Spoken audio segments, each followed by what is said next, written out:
dla Jego bolesnej męki, dla Jego bolesnej męki, dla Jego bolesnej męki. Miej miłosierdzie dla nas i całego świata.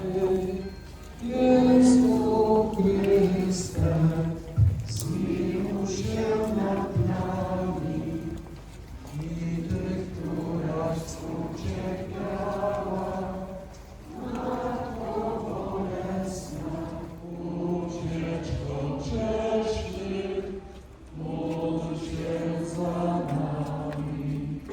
Twojego ludu nie garść prośbami i Ty, któraś współcierpiała, Matko bolesna, przyczyń się za nami.